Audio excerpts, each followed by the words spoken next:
Good evening, everyone. So great to see you.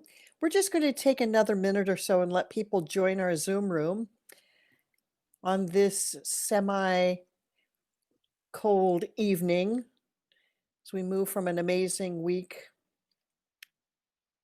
of autumn weather and historic events into a new week of change and anticipation.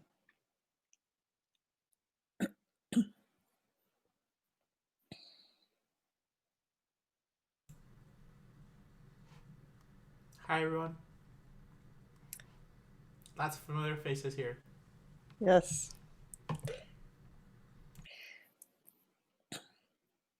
Well, I know that we still have people arriving, but it's wonderful to see you all tonight for this interactive session on Latinx music led by Dr. Ahmed Anzaldua. And without embarrassing him too much, I am going to just take a few minutes to say that we have been friends and colleagues for quite a while, and that Ahmed came to the Twin Cities to join our doctoral program. And from the moment that we saw him in his audition and working with our choirs, we knew that we wanted to have him in the Twin Cities. And I couldn't be more pleased that he, having finished his doctorate, has made his home here and that he is doing amazing work with his professional vocal ensemble, Border Crossing, and also at Unitarian Church. I do want to share just a personal story that maybe sets up this evening, and I told Ahmed that I would probably mention this, but one of the great joys that I had throughout Ahmed's doctoral program was that every week, and this is no exaggeration, I see each of my graduate students each week for private meetings, and every week Ahmed would come in with new repertoire that he was so excited about sharing. And he was telling me where he was finding the scores or who he was going to do this with. And sometimes I would say, "Are you sure you can do this?" And he said, "Well, I really want to, so I'm going to make it happen." And so for me, it was an extraordinary journey of looking at new repertoire, and I would say from many centuries, and exploring and coming to know some composers that I had never realized were active in the 18th, 19th centuries, even earlier. And for Ahmed, I think it was just wonderful to have a rapt audience who was enthusiastic each week and say, "Tell me more." So I encouraged him for this evening's interactive session to share some of his favorites, some of those pieces that he has done with Border Crossing over the years, or have done as his community sings, or shared with the broader community, that have really connected with him personally. And I'm delighted you're here for this evening of exploration with me as well. So we can unmute and welcome Dr. Ahmed Anzaldua to our evening of interactive series. Hi, Ahmed. Hi everyone. It's so great to be here with you, and thank you, Kathy, for such a warm introduction.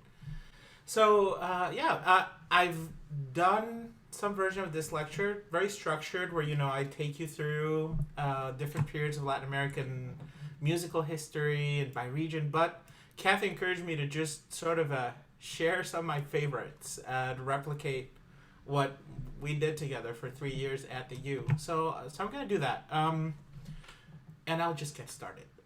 So when we think of Latin America, Latin American people, Latin American music, we tend to not realize just how much diversity and variety that includes. Latin America is a huge region, includes so many different cultures, and here in the United States, Latin America, it tends to be something that's very sort of misunderstood. I mean, you just saw it last week. Cubans, white Cubans in Miami are a very different community from Nicaraguans in North Florida, from Chicanos on the border with Texas, from the people, first generation immigrants in Chicago. It's just this huge, huge, huge community. And it is also a huge body of musical repertoire. The conductor, Gustavo Dudamel, he has a quote that says something like he could conduct a program of Latin American music every day from here till the day he dies, and we'd barely be scratching the surface. And that's no exaggeration. So my goal for today is I'm going to show you a few different rabbit holes that you can start exploring that I think will lead you into something that you like, into music that you might not be aware of. And if you listen to something that you especially love or like or awaken something, I think that'll be worth it. So I'm going to start with a question. And the question is, what do you know about music from Latin America? Border crossing, we've been performing about 50 concerts each year at schools, K-12 schools, for the last 2 years. And this is something I always ask the students. What do you know about music from Latin America? And I'm interested to see some of your answers. Feel free to type them in the chat if you'd like, and I'll just give you a minute. And some of you might know quite a bit because a lot of you are very experienced musicians or have performed even with my group, Latin American Music. And this might be maybe word association. It might be styles that you recognize or associate with it. Good. So now, in those school visits that I was telling you about, we generally always get the same answers. We usually get mariachi. That is almost always the number one response. La cucaracha, or some song like that, Cielito Lindo, or De Colores, or something along those lines. Shakira tends to be popular with like the high schoolers and young college adults.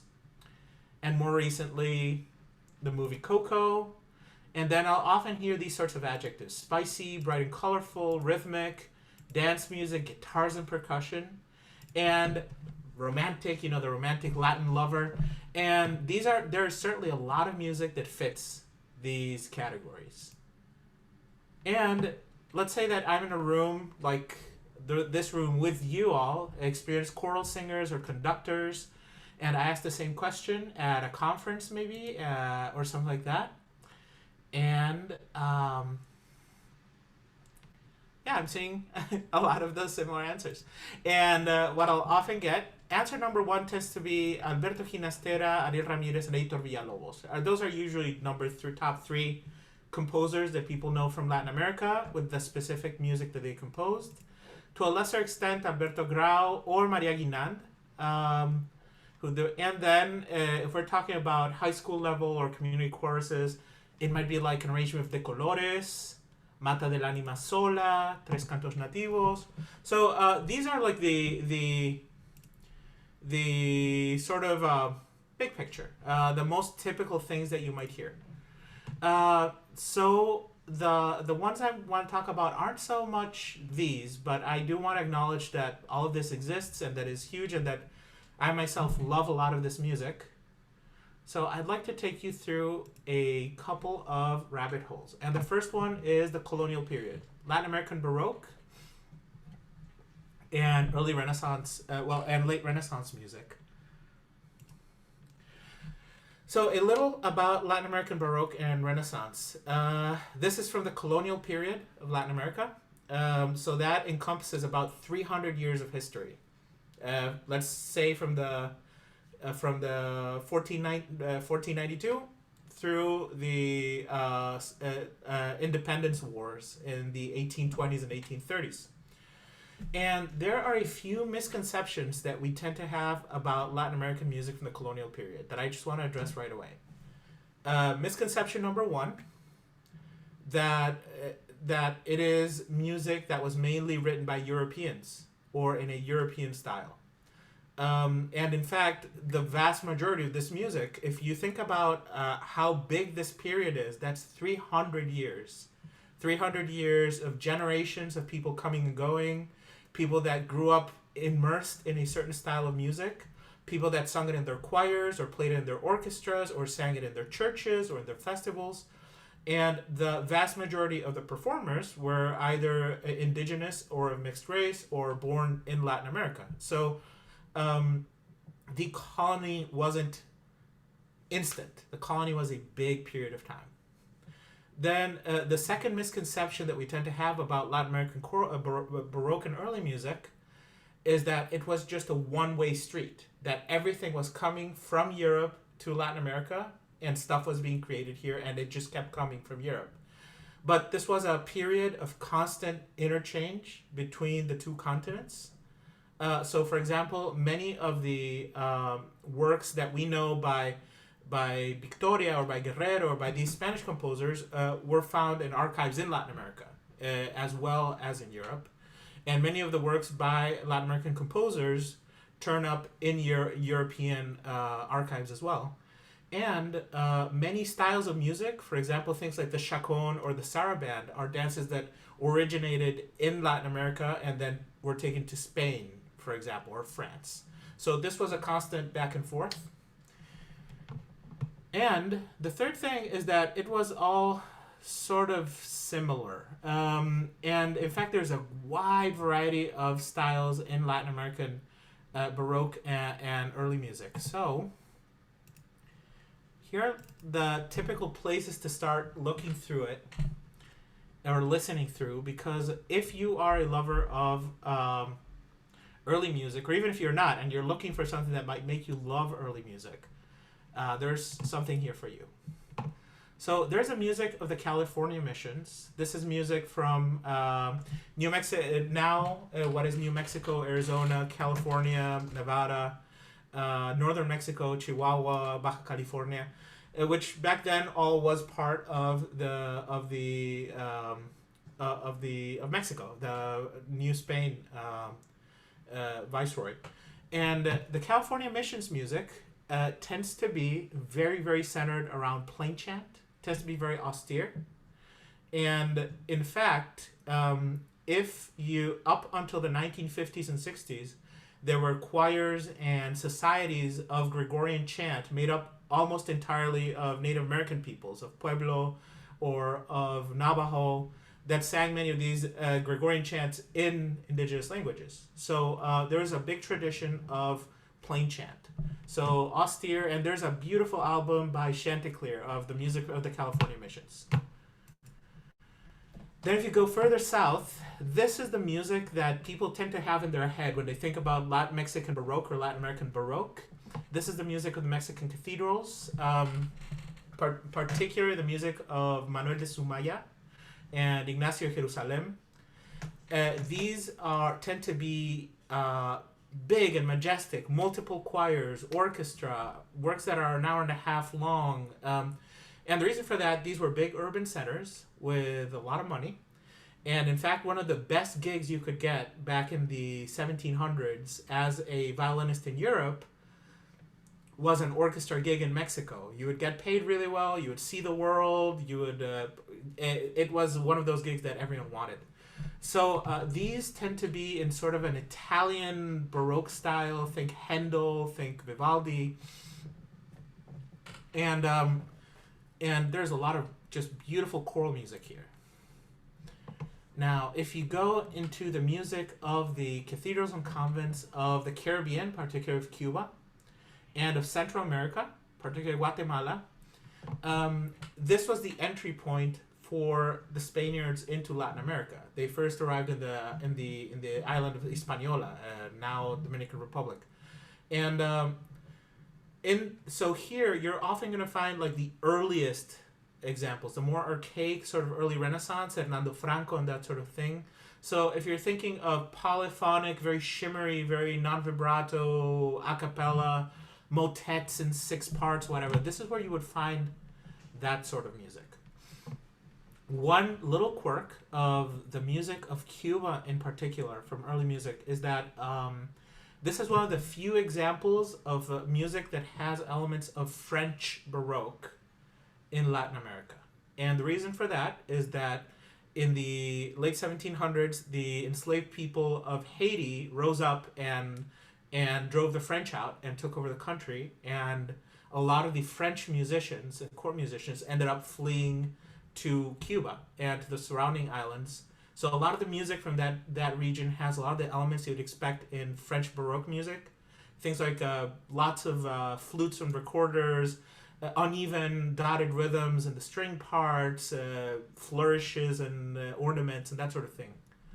Okay, if you go further south, Colombia and Peru especially, but most northwestern South America, the cathedral music there tends to be very polyphonic, but it also tends to be full of tricky rhythms and hemiolas. It is very influenced by the music of West African enslaved peoples, and so Ghanaian and Congolese music and Angolese music. So the music here tends to, and I'll show you examples in a second, tends to be, you might find something that's a 4-part harmony, 4-part counterpoint, but it has an underlying rhythmic pattern that's in 6s and 12s, like you might find in West African music from Ghana. There's the music of the Chiquitos Missions further south. This is Bolivia. The mountainous regions of Bolivia, Chile, southeastern Peru. This whole region is sort of a big collection of small villages all around the Andes. And Western instruments and music were introduced to this region by a Swiss friar, Martin Schmidt. And you can read his journals. They're amazing about how they unpacked an organ and put all the organ pieces on llamas and donkeys and then traveled for days. It's just this amazing trek. And what ended up happening is that in this region, over the next 300 years, a thriving musical culture came about. Orchestras, choirs, the first opera of the Americas, almost made entirely of the Chiquitos indigenous peoples. And one of the premier early music festivals right now happens there every year in the Chiquitos region. And in this part, you're going to find a lot of early music, a lot of music written for treble voices in indigenous languages. And I've used some of them when teaching. If you're an educator and you're looking for SSAT or SSAA repertoire, and you want something that you might want to use to introduce your students to history or that sort of thing, this is a really, really rich source of music. Okay, and the final little rabbit hole of early music in Latin America is the music of the Royal Palace in Rio de Janeiro. The Portuguese royal family had a palace there where they would spend part of the year. And the court composer there, Nunes Garcia, was just an amazing composer. He wrote music that's sort of this pre-classical style. He has an amazing Requiem Mass in particular. And it has a lot of elements of Viennese and Italian writing. So symphonic repertoire, 4-part chorus. If you sung Haydn or Mozart, this will be very familiar to you. So let's hear some examples. And the examples I'm showing are all from border crossing performances. And I try to pick things that first I love, and second that you might enjoy as well. So let's see. Okay, the first example, this is Toquen Presto a Fuego by Esteban Salas. Esteban Salas was a composer in Cuba, and in fact the music school is named, the premier conservatory in Cuba is named the Esteban Salas Conservatory. And Esteban Salas, he had an orchestra of violins, flutes, harp, and bandolon, or like a cello. And many of his musicians actually fled Haiti after the uprising of the enslaved people there. So his music combines sort of Italian Baroque with French Baroque, with some indigenous elements. But what I really like about the music of Esteban Salas are his villancicos. So this is a villancico by Esteban Salas, performed by Border Crossing. And a villancico is basically it translates as a Christmas carol, but that's not it. It's a style of music from the Baroque period.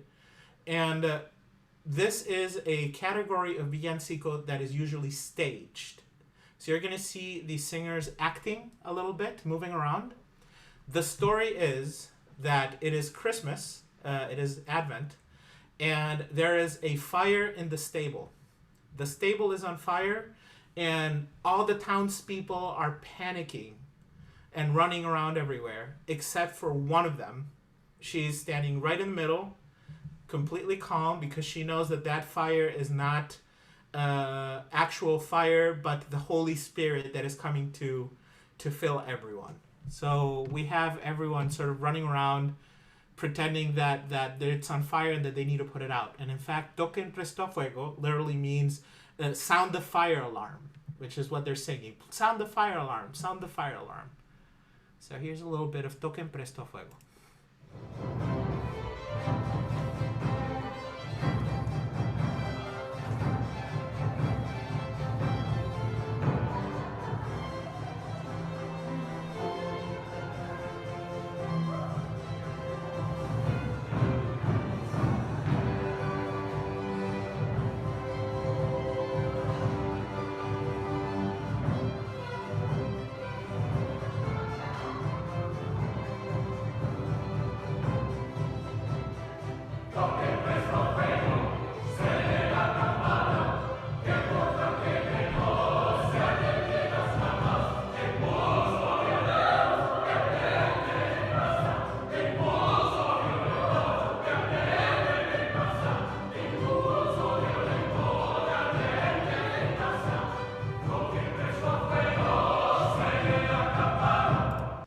So you just heard all the panicked townspeople running around.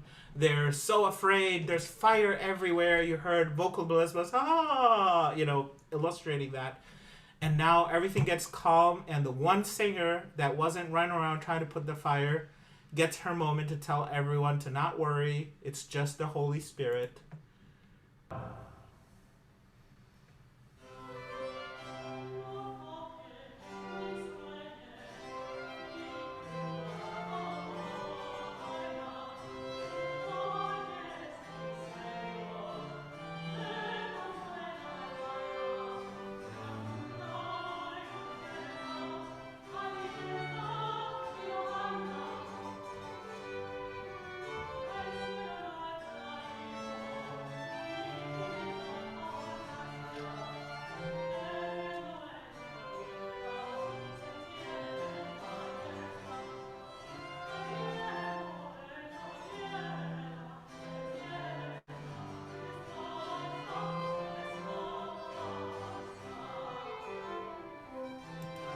And then all the townspeople respond, well, maybe you're right, but we're not sure. Maybe we should throw water on it anyway.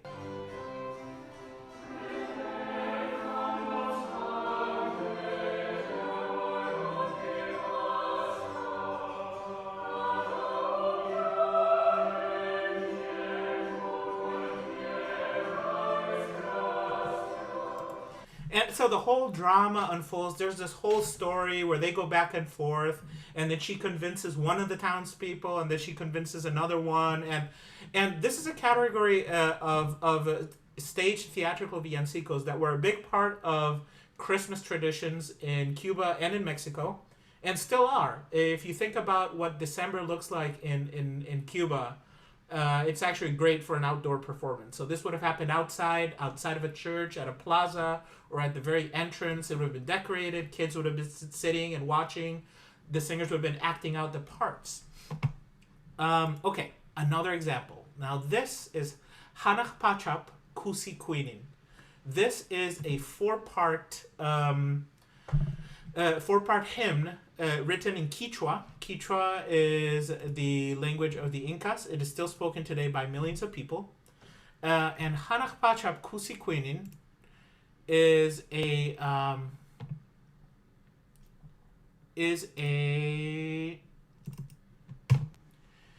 Pachap Kusi Queenin is a hymn that actually has 29 verses.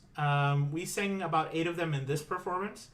But something I want to call your attention to, this is one of those pieces that if you look at it in detail, it has a ton of references to Inca religion and the spirituality. So this was written, this poem is credited to anonymous. It is very likely it was written by an indigenous person just based on the poem itself.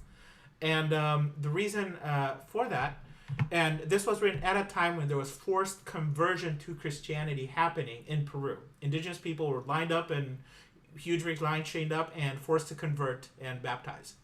And during this period, some music you'll find is very syncretic of both traditions. So you will have something that on the surface is supposed to be a hymn to the Virgin, but then it has all sorts of references to Inca spirituality. For example, the Hamankaiman is a type of flower that is very related to that. References to water and sand and lightning, the universal star. These are all sorts of little hints that are just sort of snuck into a hymn.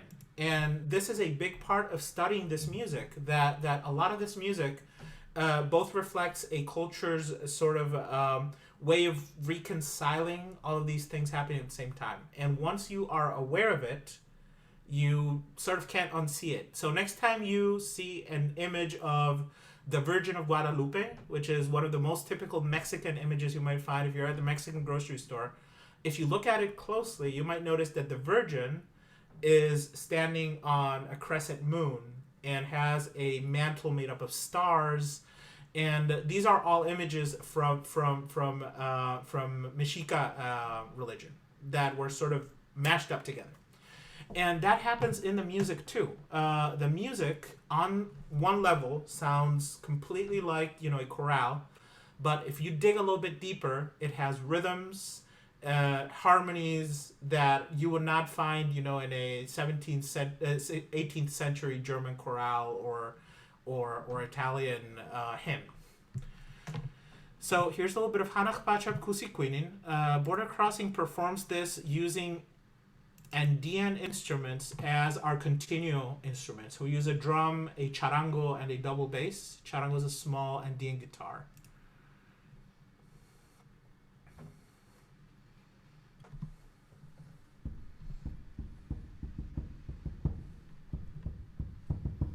Hanat pachap kusikwinin, warang kanta muchas kaiki, yupairurok muharki,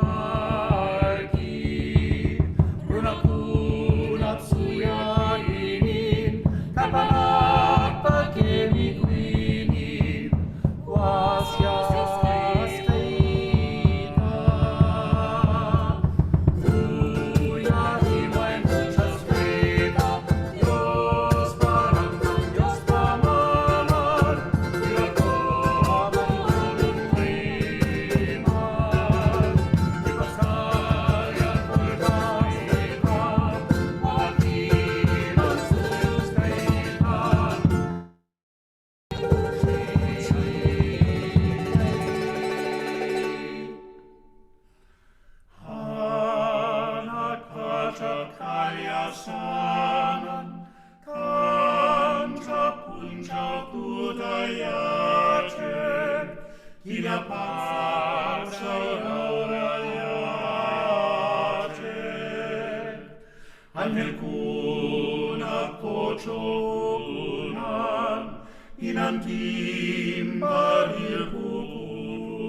Stop there. As I mentioned, it has 29 verses. We do 9 of them.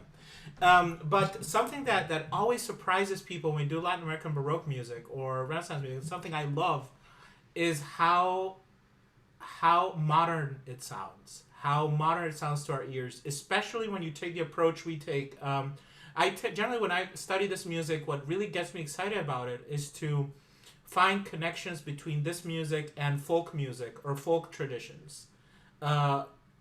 Just like we learn that, the B minor mass or something like Bach is full of dance music, is full of jigs and minuets and pasapieds and sarabands. The same thing here. This Latin American Baroque music is full of huaynos and carnavalitos and vidalas and all these indigenous dance music as well. So when you put it together like here with traditional instruments or elements, all of a sudden it pops. To me, it just comes alive all of a sudden.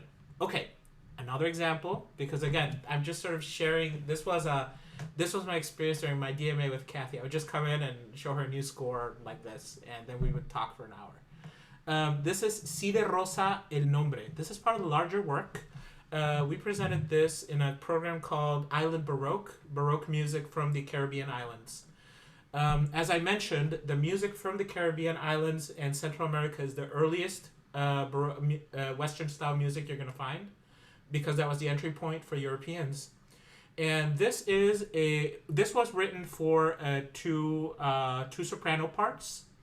You're going to find a lot of music written for small ensemble and two sopranos. If you go into CPDL, if you're an educator and you're looking for public domain stuff, there's a ton of it. And a lot of it, this included, would have been performed with children, two groups of children, or in this case, a soloist for each part.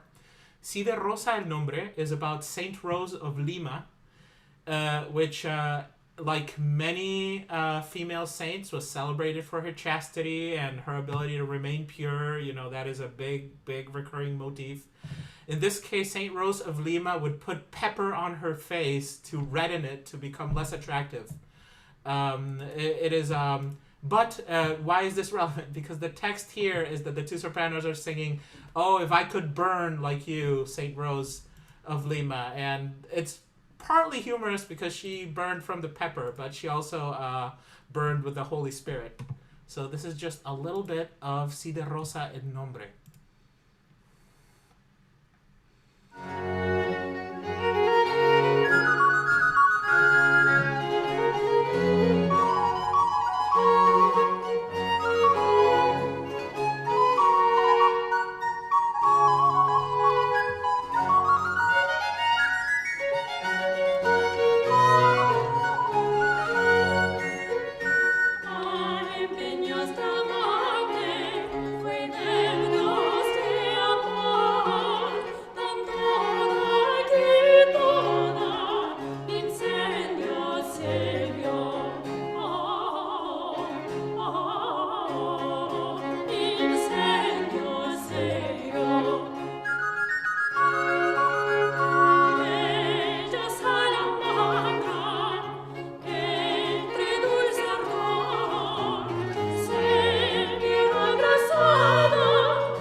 All right, one more before I have you sing something.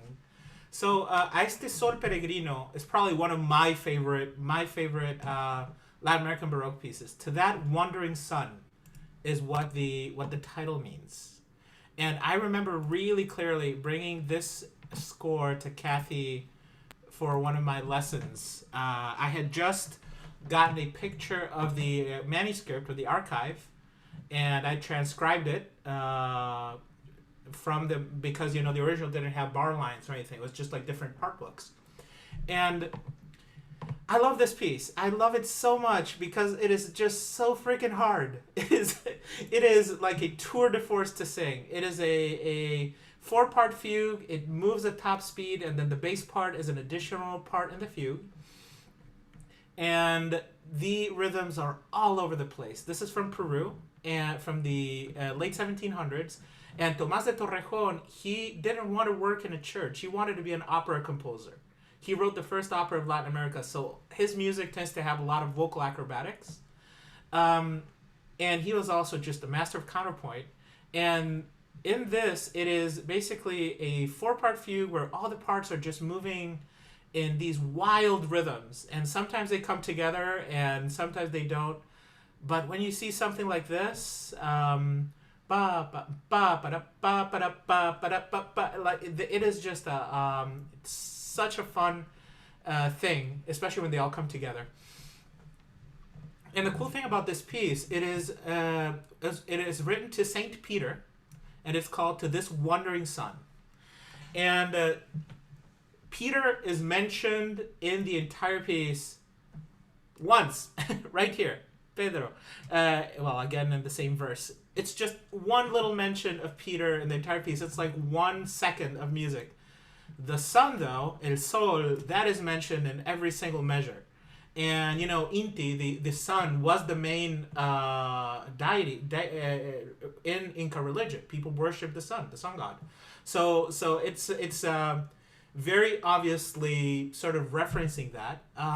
And then the other thing I love about this piece is that even though it's supposed to be a sort of serious church piece, it has a lot of little elements that just make it play. So it has the word sagalejo.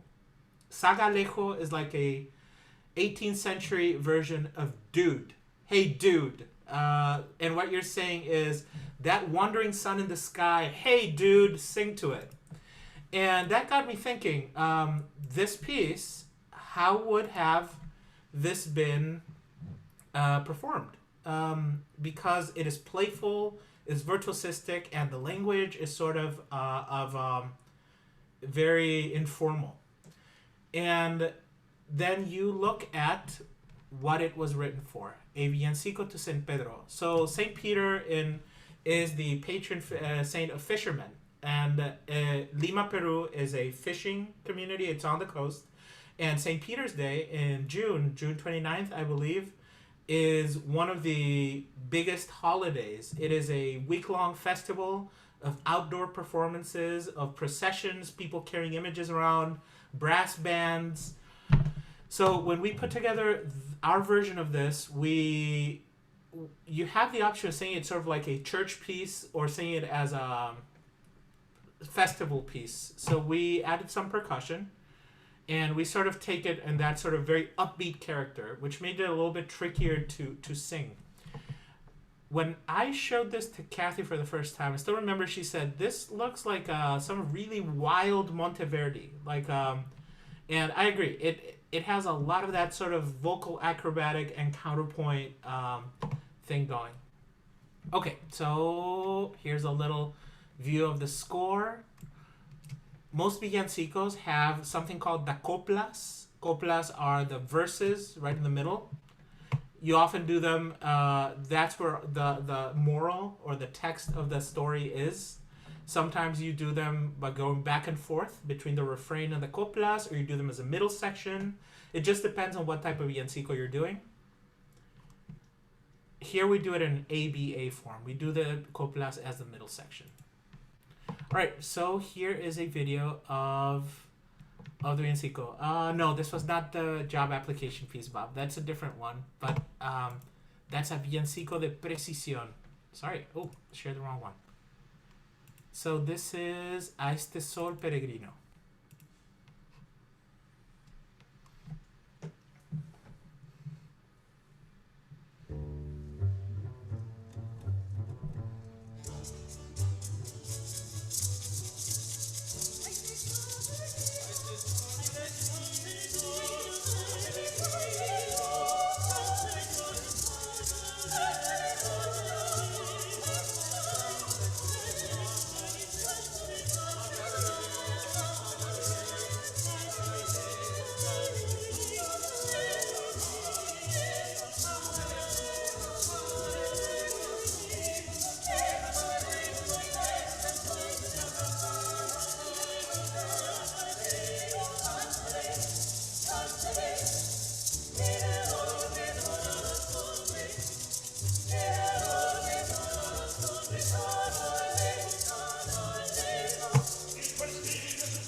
right, so we did what we're supposed to do. We sang the part about Peter, and now we just go back to the party section again.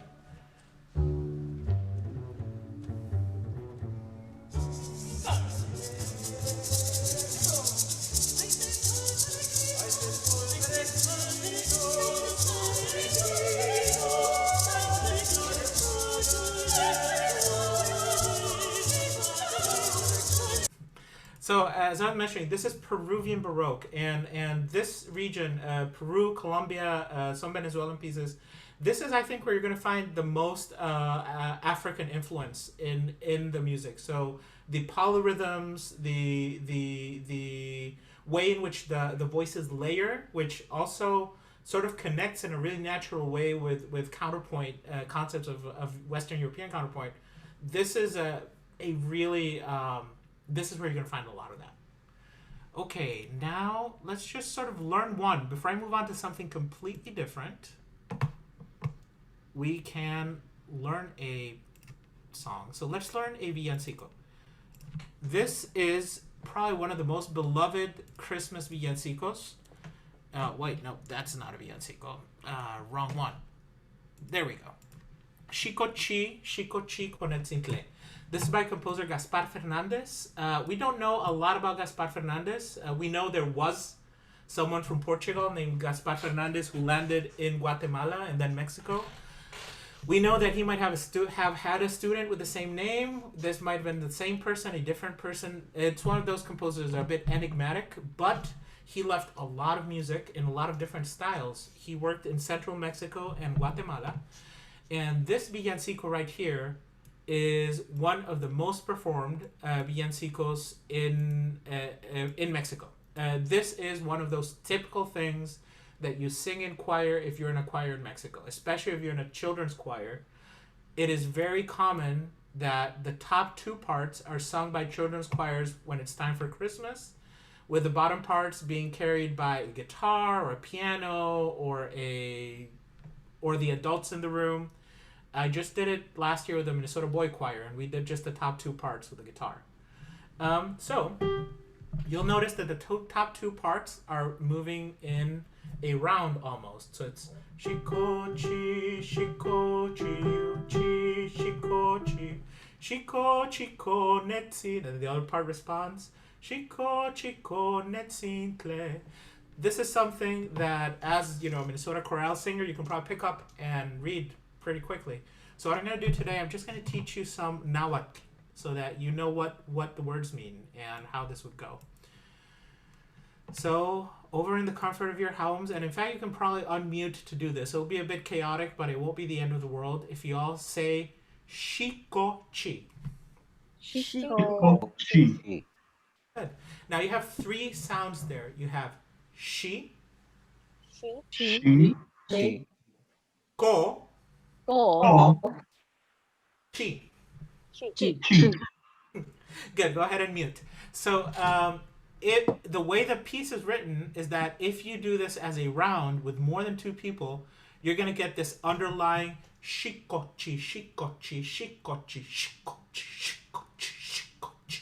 This sort of percussion feel to the piece. It sounds almost like a shaker. Shikochi is the Naut word for hush or be quiet or it's a gentle way to say hush, basically.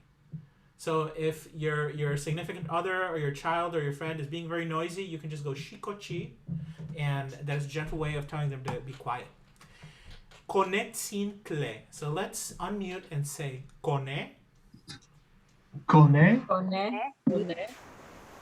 Konetzin. Konetzintle. Good. You can go ahead and mute.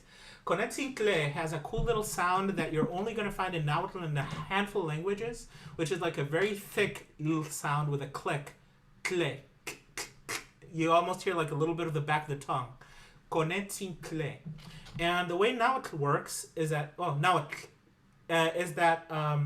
you often add suffixes to words to change their meanings. So kone is what you would call someone that is younger than you. So for example, Bob might call me Kone, and I might call my son, my 10-year-old son, Kone. So that's what you call someone that's younger. Tsin is like a term of endearment. It's like my dear younger than me person. So Kone Tsin. And the ending cle means tiny. It's like ito or tito in Spanish. So Kone Tsin cle would mean my younger than me little beloved person. Or in other words, it's often translated as hush little baby or hush my little baby. But if you want to have fun with it, you could certainly say, so for example, I could call Kathy Tsin, which would mean my dear Kathy or my friend Kathy. And if I wanted to also say that she's cute and small, I could say Kathy Tsin Tle. Like Ahmedito is what I call my little child. If I were Nautla, I might call him Ahmeditle. So, Shikochi konetsintle, and that's the opening line. Shikochi, shikochi, shikochi konetsintle. Now, the next little verse, you can unmute with me and say, Kaumis. Kaumis. Wiwi, Wiwi. Koko, Koko. in angelos me. In angelos me. Not me. Ne. Good. You can go ahead and unmute. And mute. So, kaumis means behold or look. Sorry. Joko means behold or look. In angelos me. Angelos sometimes is pronounced angelos. When it changes because that's not a Nahuatl word. That's a word borrowed from Spanish. It means angels. Joko in angelos me means behold, there are angels here. Kaumis wiwi, the word wiwi sounds like crying, wiwi, and that's what it means. Kaumis wiwi is do not cry or please do not cry. Behold, there are angels here. Kaumis wiwi joko in angelos me. Kaumis wiwi joko in angelos me.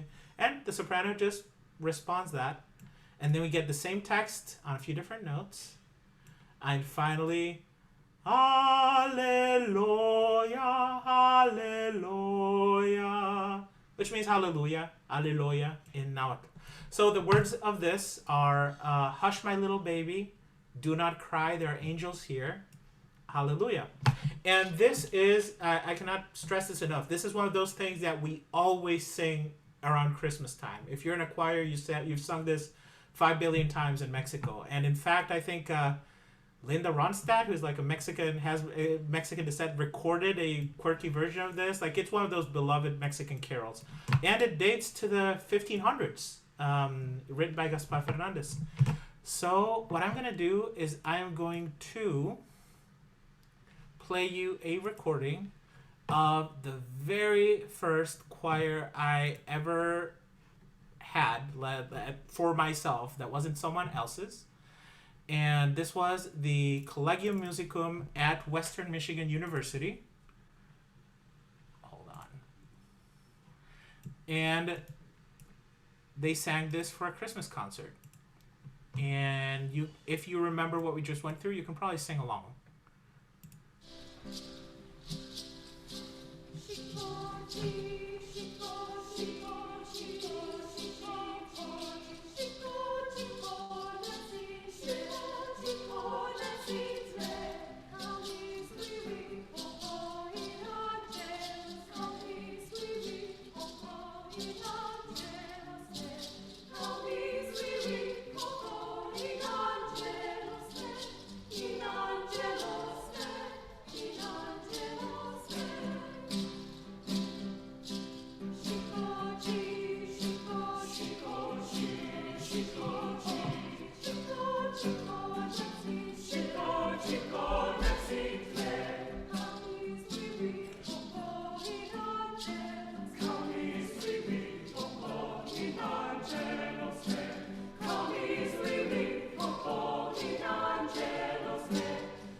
All right, so before I move into something completely different, I just want to, again, say a few words to plug the colonial music of Latin America. This is a huge part of Latin American history and culture. And for many years, for in fact centuries, it was sort of ignored. And there are lots of reasons for that. One reason is white supremacy and racism from ethnomusicologists in Europe and that sort of stuff. But it's also a painful part of Latin American history. So Latin American peoples themselves ignored it for many years, didn't want to do it. After the colonization, after the independence wars in Latin America, a lot of this stuff that was sort of considered too Western, too European, was pushed aside, was burned, was wanted to be forgotten because it was a painful part of history. It also represented the colonizers. So, and then in the early 1900s, there was a big anti-religious movement in a lot of Latin American countries. And that also factored into a lot of this music being church music, in most cases, being sort of relegated or destroyed.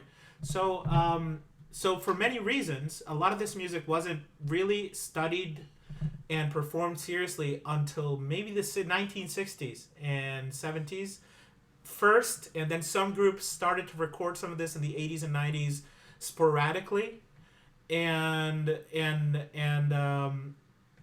I think that right now we're in a really exciting time for people that love this music. I think back to I love the music of Bach, and I think back to how in the 100 years after Bach's death, people sort of didn't do it much, and they started rediscovering it, and then they started figuring out how to actually perform it, and it feels like that when I'm working with Latin American music. It feels like that, like you're discovering something new, completely new.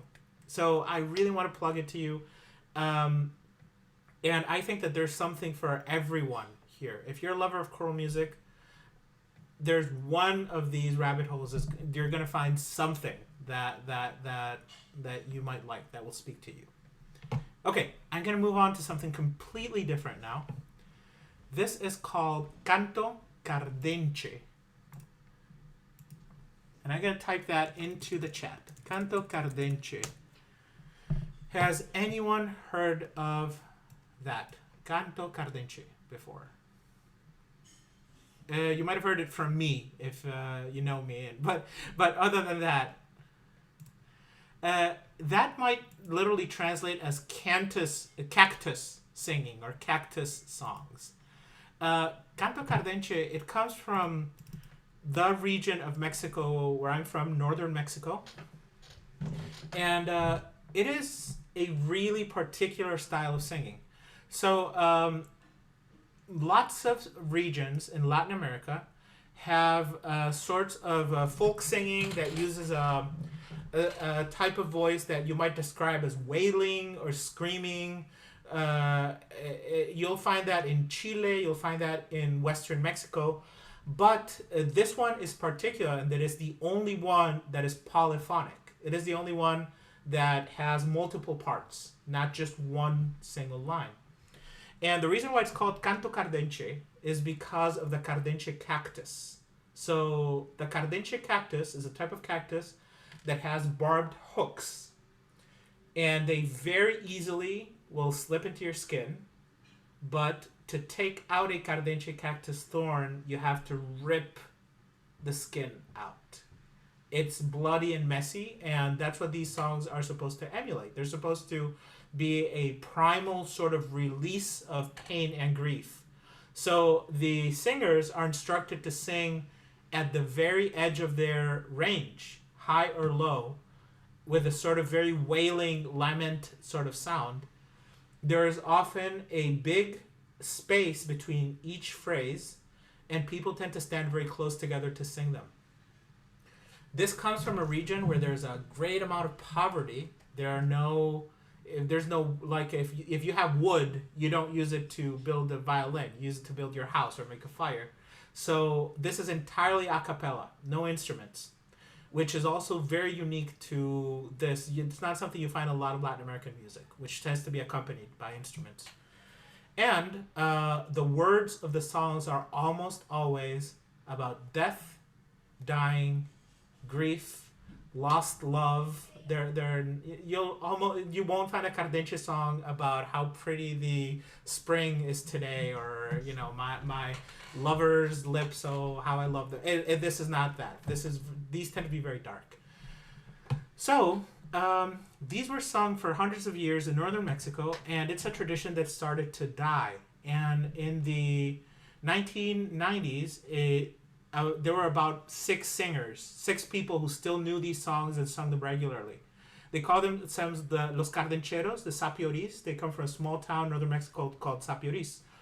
And they didn't want this tradition to be lost, so they started touring Mexico and teaching people the songs and singing them, and eventually started touring the world and started recording them. And now they've started a lot of workshops to sort of bring this style of music, this type of singing, to preserve it. And Border Crossing and myself, I've been working with these singers to transcribe some of the songs and to create performing editions. So the first thing I'm going to show you is a song called Yo ya me voy a morir a los desiertos. I am now going to die in the desert. This is northern Mexico. These are people that might leave their homes and go north and cross the desert to come to the United States. So that might be a reference to that. And these are the original 4 cardencheros, the people I'm talking about, singing the same song. Yo ya me voy a morir a los desiertos, me voy dirigido a esa estrella marinera, solo en pensar que ando lejos de mi tierra, no más que me acuerdo. Me dan ganas de llorar. That's a little bit of Yo ya me voy a morir a los desiertos. So this is cardenche singing. And I was working with them to sort of figure out, well, what does a choral version of this look like? How do we sing it? And I remember that as we were working on it, they kept saying, well, it should be higher, because my Border Crossing sopranos, they have high Fs and Gs, so everything sounded a little bit too easy. So this version ended up going up to like high Ds the whole time, because we wanted to get that sort of very extreme wailing sound that they were looking for. So this is the same song in our version. One thing to note is that something that they keep saying over and over again is that they're the remaining people that sing this style of music, but they do not consider themselves singers. They're farmers, fishermen, miners, and they have memories of maybe 40 years ago there being amazing singers that sang this, and they're a poor substitute, so this was something that I kept going back and forth about. Do we try to sound like them, or do we try to get to the heart of this but not try to sound like they sound? And this was just a lot of back and forth. This is what we came up with. These are our sopranos and altos singing the same song.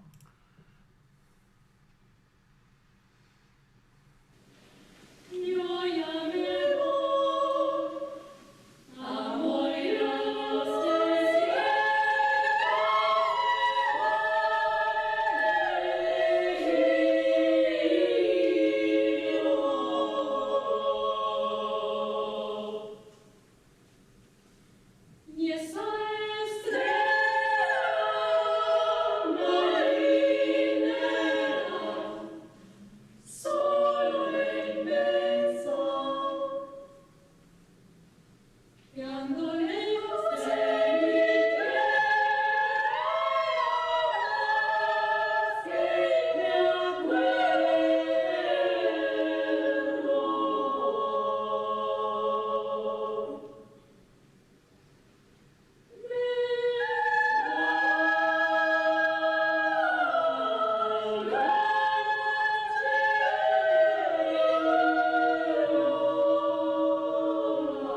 So what I'm going to do is I'm going to teach you a Cardenche song.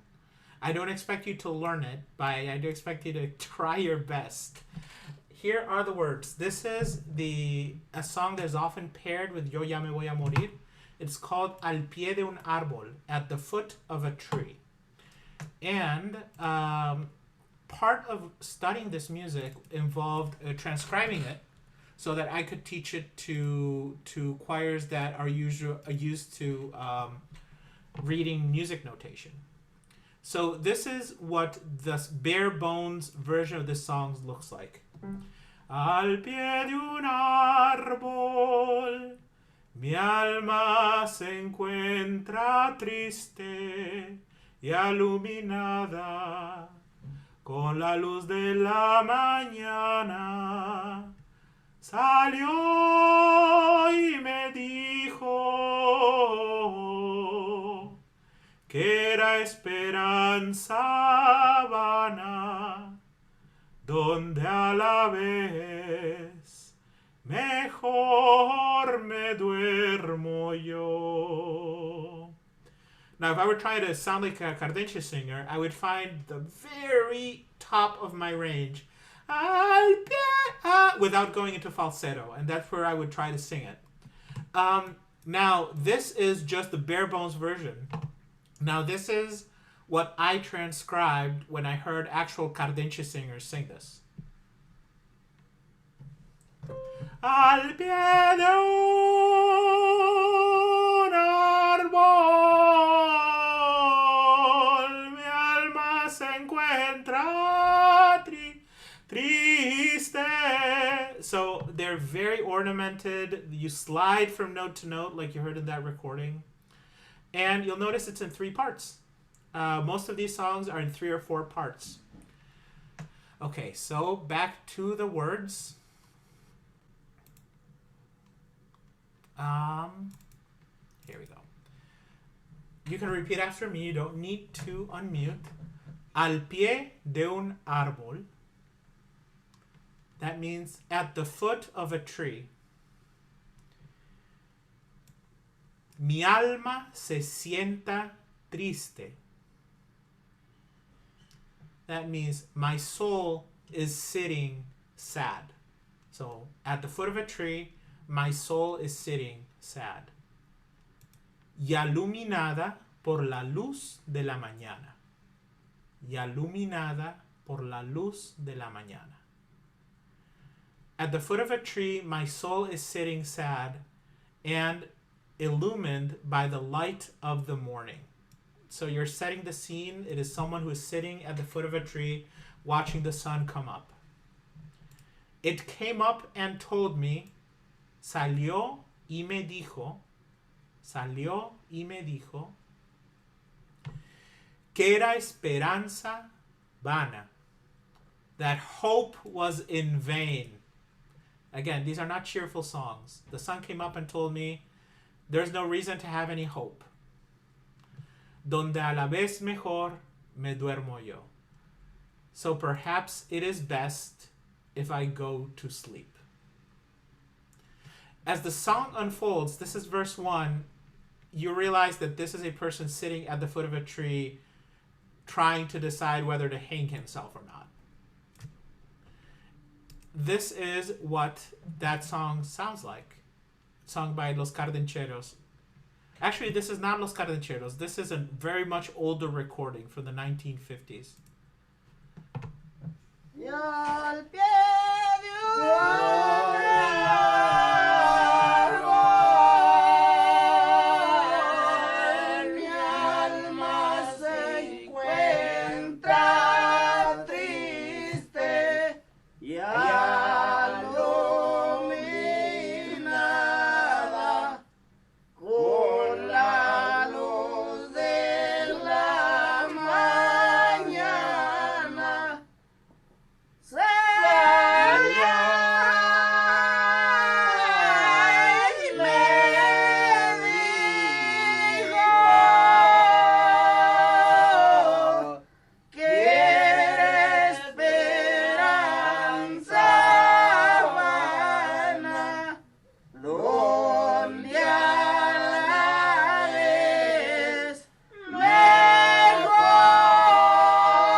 that song has multiple verses.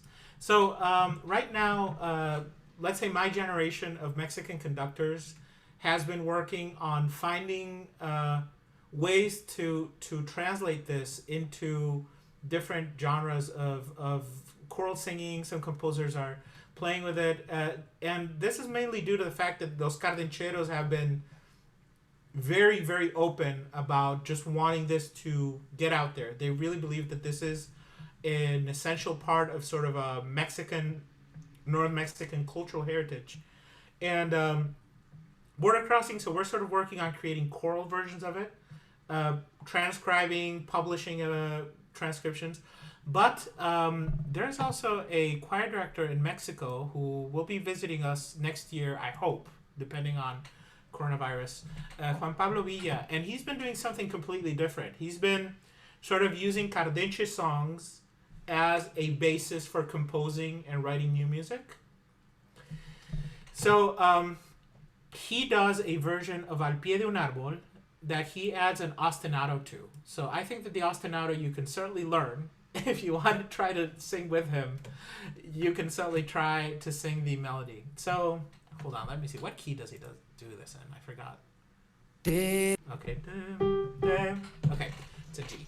So it's do, ti, la, so, re, so, fa, do, fa, so, re, so, do, do.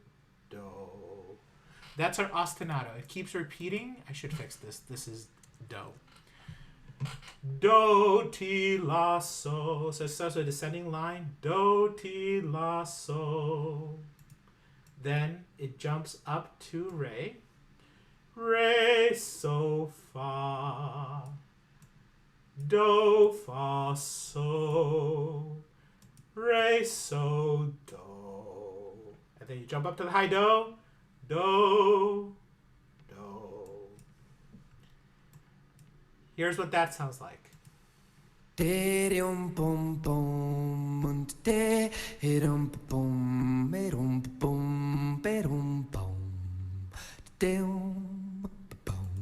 All right, give it a shot. I'll say it with the. It repeats enough that at some point you'll get it, and I'll give you the solfege syllables. Ti, la, so, re, so, fa, do, fa, so, re, so, do.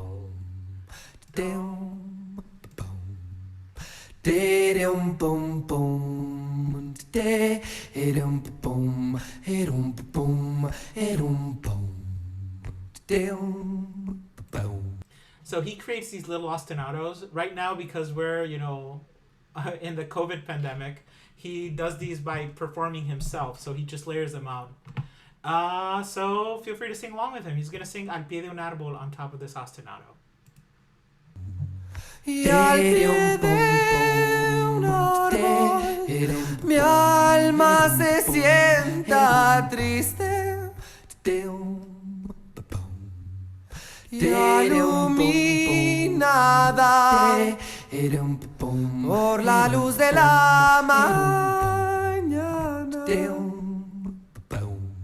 Salió y me dijo que era esperanza vana, donde a la vez mejor me duermo yo. All right, I'm going to pause it there. So that was our second sort of little Latin American music rabbit hole.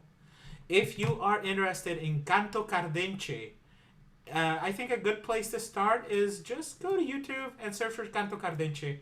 There's like 4 really nice documentaries that detail the story of the cardencheros. You'll find border crossing performances. Next month, we'll be releasing sheet music of one of these songs. And if you Google or look up Juan Pablo Villa, you'll find his own choir called Coro Acardenchado, which is a choir inspired by Canto Cardenche. And they both perform Cardenche songs in the traditional way, like we do, and also do sort of experiments and riffs on Cardeche songs like the one we just heard. All right, I had 2 more rabbit holes, but based on time, I'm just going to jump to my 3rd rabbit hole because I love this piece. La Pasión según San Marcos by Osvaldo Golijov, which members of the Minnesota Chorale performed with us and Maria Guinan last year. I see some of the people that performed it right here on this call. I see Shakela, I see Warren. Sorry if I missed someone. I can't get all the windows here. But whenever I run into someone that performed it, it's often like, well, that was the height of my musical career. I don't think I'll ever do anything that matches up to that. At least that's how I feel. It was really sort of a mountaintop moment. And I want to take a second to point you towards it and to maybe teach you something from it. So for those of you that weren't there last year, here's just a little clip of the performance of the Minnesota Orchestra.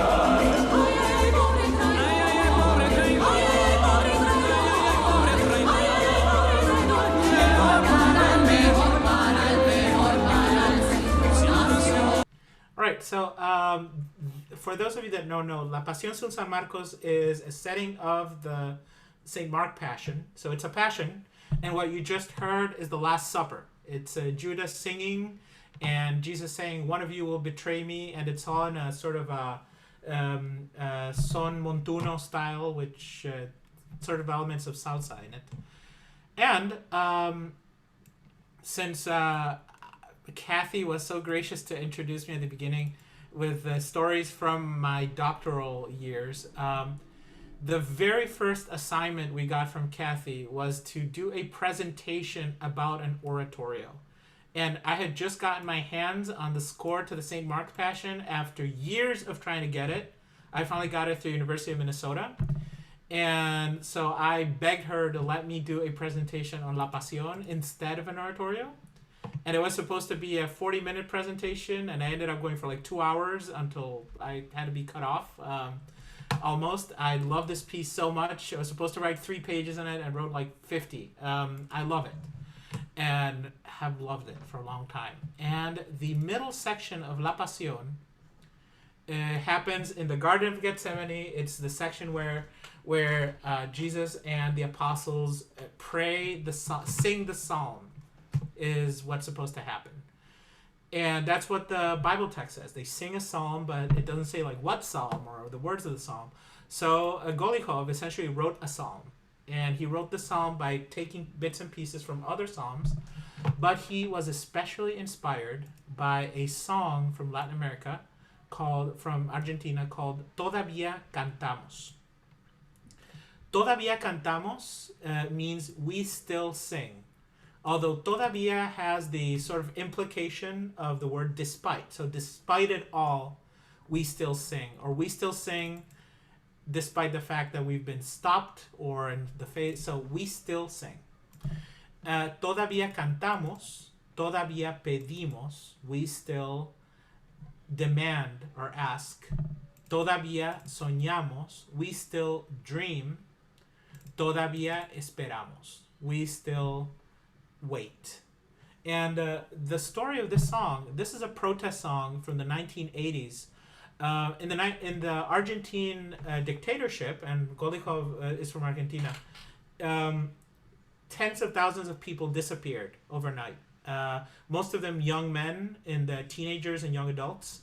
They would be picked up by secret police, taken to a prison somewhere, and just disappear. And their family members, especially their mothers, didn't even know if they were dead or in prison. They just didn't know what happened. They just disappeared. It's a generation that is still referred to as los desaparecidos. And so in protest, the mothers of many of these people would gather in front of the government plaza every day for years and years. They still gather there once a week, and stand there and protest to know what happened to their children. And this song was written for them, and it became an anthem that they would sing. Todavía cantamos, todavía pedimos, todavía soñamos, todavía esperamos. And that's how each verse starts. And the song talks about, despite the hate, despite the evil, we will not forget our loved ones. Tell us where you have hidden them. We await them so that their laughter and their song fills our lives again. And we have no fear, and we are awaiting for our loved ones to return to us. And this song was written by Victor Heredia and became famous in this version by Mercedes Sosa. I'm going to play you a little bit of it. Oh, video unavailable. Oh, hold on. In that case, I will play you a different video of this.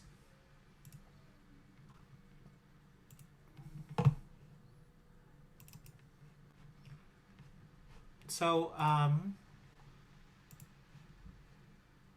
there we go.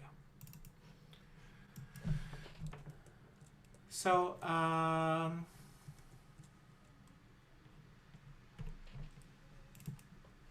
so what you're going to hear is first the original version of this song, todavía cantamos, todavía, and then you're going to hear Border Crossing singing Golichov's Psalm.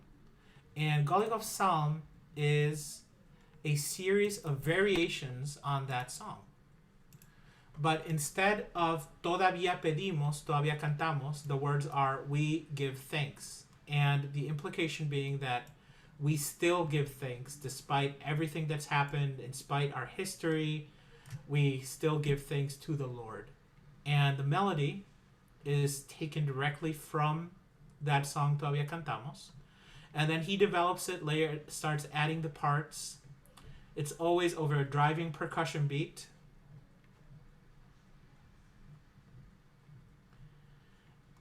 And the song is dedicated to the mothers of the Plaza de Mayo. And here he writes variations over the melody of the song Todavía Cantamos, to be sung with profound devotion. All right, so before I play the recording, the melody is literally 3 notes coming down. Todavía, so hold on. Todavía cantamos, todavía pedimos. Todavía soñamos, todavía esperamos. And the word esperamos, which is wait, it goes up. And that's the same every time. So you're going to hear it every verse. Todavía cantamos, todavía pedimos. Todavía soñamos, todavía esperamos. And then you get the rest of the words, and then it comes back over and over again. So I encourage you to sing along with this once you pick it up. And then you'll hear Border Crossing performing Golichov's Psalm, which is based on this song.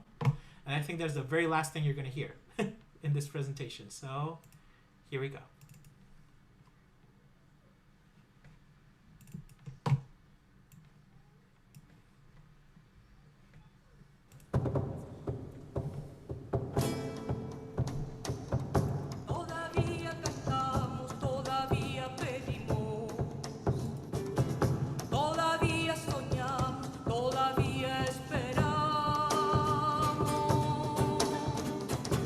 A pesar de los golpes que haces tú en nuestra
gonna stop it there. All of this is on Border Crossing's YouTube channel. If you want to know where that song is going, it starts at 3 pianos and builds towards 4 fortes with accents on every note. It's just a constant build. And before I end, I'm gonna do the very selfish thing, which I need to do as director of Border Crossing. So right now we are in a pandemic and we can't really perform live in public, but we are going to use this time to record. We have a deal with Bridge Records, and we're going to record 2 albums, which include some of the music that we've talked about. We're going to record 2 movements from La Pasión from San Marcos. We're going to record some early music from Latin America. We're going to record Misa Criolla. We're going to record a whole bunch of things. And we are raising money for that. And Give to the Max Day is coming. And we are hoping to raise $10,000 and give to the max towards those recordings. So in the next couple of weeks, if you are thinking about supporting a group, and I ran this past Kathy and Bob, don't think I'm hijacking this to ask for money. It'd be great if you considered this, especially if you love this music. The excerpted music from La Pasión has not been recorded yet, as well as some of the early music that we're doing. A lot of it is new and also in our version. So yeah, this Give to the Max Day. Look up, follow us online and make your gift. Okay, that is all I was gonna say. Well, we want to thank you, Ahmed. This was so fun to go back in time and see many of these scores. And I tried to put things in the chat so people could find the scores, but I know that Ahmed has resources that I could get from him also. For those of you that would like to program these with your own choirs. But such a phenomenal overview in such a short period of time.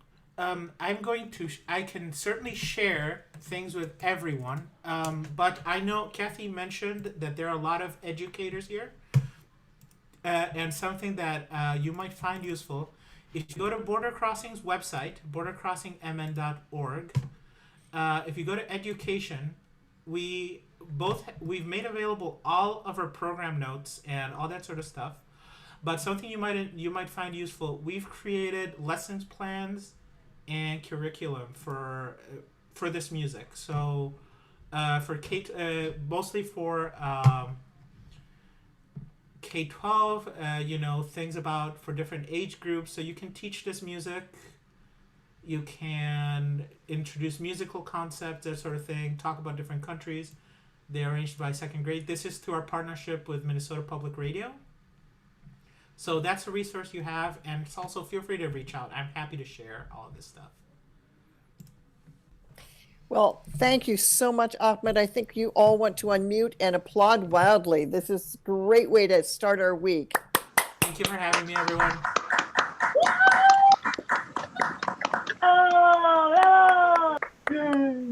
You have not been to a Border Crossing concert. You've got a virtual concert coming up in December. December 11. In fact, we have a couple of our singers on the line right now, but we are for the last 3 years, we've done a bilingual version of Handel's Messiah in collaboration with Minnesota Chorale. This year, we will be playing videos from past performances of the choruses, but we have a sextet that will be performing live. They will be quarantining for 2 weeks and jumping through all sorts of hoops so that we can stream that performance. So catch it on December 11th. We will. Thank you again, Ahmed. Thank you all for coming to our interactive session. See you next week or on Bye.